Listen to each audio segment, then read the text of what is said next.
Studio mode. Boom. Or that video production class is gonna come in handy. Oh, it really is. Shut up. I swear to God. Anyways, okay, so I believe the timer is on. Yes, it is. All right, sweet, awesome. All right, so our first topic for tonight. Let me move this because it's in the way. Destiny 2. Ah, yes, Destiny 2 is in the news. There we go. Okay. So where is my thingamabobber? That's all right. All right, so this was from Forbes.com, written by Paul Tassi, a contributor. Destiny 2 has been secretly reducing XP gains and is stopping after fans caught on. Destiny 2 fans don't need another reason to be cross with Bungie with the current state of the game, but they have recently found one in a big way. They've always been questions about how earning Bright Ingram XP works in Destiny 2, the bar that fills up after you hit the max level of 20 and are able to earn Ingram sold in the Eververse store for free. For a while, the big question was whether or not there was a pre-level XP cap, or if it just kept increasing forever. I still don't know what the answer to this. But more recently, a new question has been a bit more pressing. Is Bungie reducing the XP gains for some activities? Turns out the answer is yes. A number of Redditors did extensive tests to prove this, proving that enormous piles of XP would result in only tiny increases of the XP bar, and things only seem to normalize when you would wait longer in between activities before earning more XP. But that makes little sense, as you would imagine that if you earn XP, that your XP bar would be increased by X XP. That is not what was happening, as repeated tests showed the faster you earned XP, the less you would receive for the same activities and or kills. Ultimately, one tester concluded that this added up to 1.5 lost Bright Ingrams every 3 hours. And then to follow up, Luke Smith of Destiny 2 team has tweeted out that next week the Destiny 2 team will detail the system side of the December update, and includes the comedy updates, vendors, and acquiring their gear, tokens, legendary shards, investment updates, new reward systems, and weapons and armor gameplay updates, and more. And I'll link the full article for those who want to read the entire article regarding the Destiny 2 thing. When I read this, it's pretty grimy. It's pretty grimy that and I get it. I get why the reason, because you want to make it so that people can play the game more, a reason to keep playing the game more, to grind in the game more. But the problem is that's not. No, I mean that's my theory, because like the. Oh, I'll tell you what it is exactly, Anthony. All right, let me know. It's not to get people to keep playing more. It's to get people to spend money. Okay. Because you can buy Bright Ingrams with silver, which you have to buy with real money.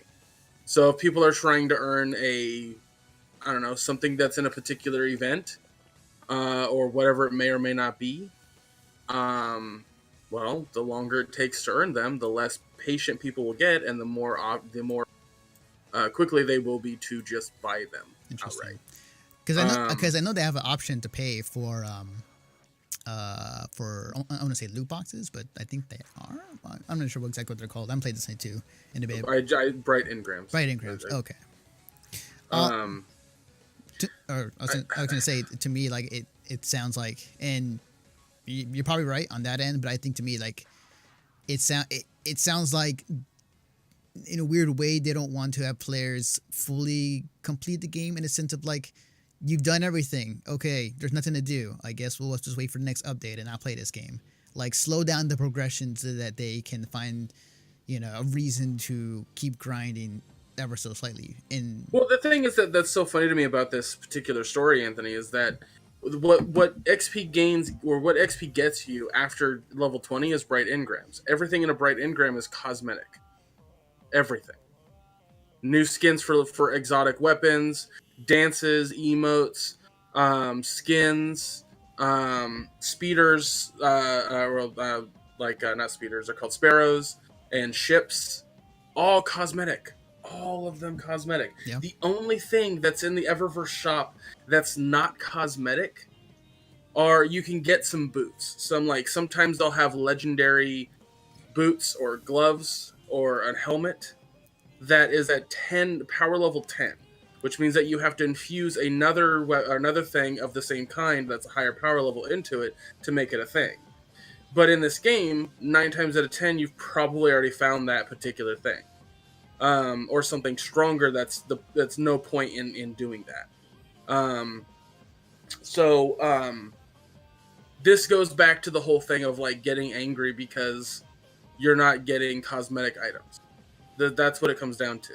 It's people getting mad that they're not getting cosmetic shit. I don't think it's about cosmetics, really. I think it could be, but I think that it's the end game. Like when I kind of dug this a little in right now, or dug this before I got the story up here, was as far as Destiny 2 content, like they kind of run into the same problem as last Destiny, to the fact that there's not much content to play right now for Destiny 2. That's a different problem, Anthony. That's an entirely different problem. I'm saying this isn't in game. They built Destiny differently than Destiny 2. And in Destiny 1, the idea was to have a Skyrim-esque like constant thing to do. Right. But the problem is that didn't work. So in Destiny 2, they pulled that back and they went, let's make it more for the casuals. And so any player really is not being held back by anything. Now, a lot of Destiny players have complained about this as grinding for a gun was a fun thing. You don't grind for guns in this game. You just don't. There are milestones, and that gets you the high level gear. Right. And that problem is entirely different from this. I'm not saying that Destiny 2 should have had like slower progression with XP. Like, I'm glad they're changing that and whatever, but at the end of the day, that's not what mattered. Like, that shit doesn't matter. And I'll never understand this whole mentality that people have of like the cosmetic items being as important as other aspects to the game. Like, that blows my goddamn mind. Like, how are you sitting there saying that me shooting enemies and the mechanics of the game and the worlds that they created are just as important as what the fucking color my character looks like? Yeah, that's weird. It kind of feels like a MMO-ish type of problem. It kind of sounds like it. But it's definitely something that Bungie was not aware that people will catch on and look and hey, they got caught on, so when they found out that was happening, they stopped what they were doing with the slow progression of the XP back to normal. And then, as I said earlier, Luke Smith's gonna come out and it's gonna have a big discussion about it next week or this week. You're not entirely wrong about the wanting the consistency of players there, grinding over and over to stay playing the game. Mm-hmm. I'm sure that's part of it, but the major part is that it's that incentive to spend cash, because I guarantee you, and we'll talk about this later too, but James Willems said it best on the Funhouse podcast. He says EA is no different from Activision, from Ubisoft, from any of these big AAA publishers. The difference is EA was bad about hiding the middle finger. Yeah.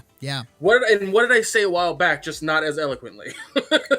It's funny, and I'm not going to dive too much into it, but it was funny because like I remember you and I were tweeting about it. Like, I told you about hey, these old mines with these or it was about something else actually. But regardless, I said something on Twitter that didn't happen later on. So I'll talk about it again in that portion. But getting back to the Destiny 2 thing, yeah, so we'll see how this goes. We'll see how exactly, because the game is great. I think that the game is far better than Destiny 1, but there's definitely things that need to be ironed out. There's definitely more content to be added to this game. I think that more content will be releasing for this game faster than the first game. Yeah, when's the next DLC scheduled? Like the 12th. No, the 5th. Sorry, the 5th. Yeah, because we're excited about playing the new DLC on the 5th, but then immediately, like a week later, we have PUBG coming out, and that's going to take all our time away. So officially. So I'm kind of curious if that's going to make it into any Game of the Year conversations with big outlets. Who, Destiny 2? No, PUBG. Oh, yeah, well, we did talk about it too, so there's that. Yeah, so